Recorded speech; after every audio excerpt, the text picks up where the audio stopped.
ginawa mo sa iyo. Ay.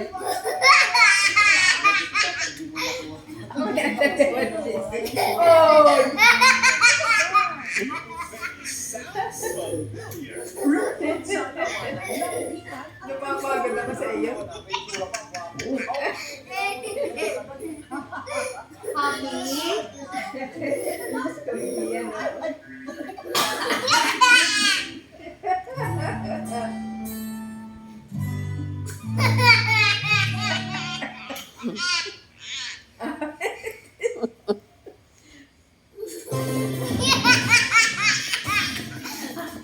Malay na mukha ako sa iyo.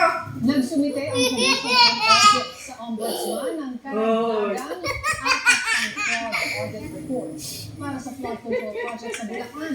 Nagkakahalaga ng nasa 275 million pesos ang mga nasabing proyekto dahil sa ghost project o kaya hindi kapasadong renovation at personal accomplishments. Sinasangkot dito ang Department of Public Works and Highways, Bulacan First District Engineering Office,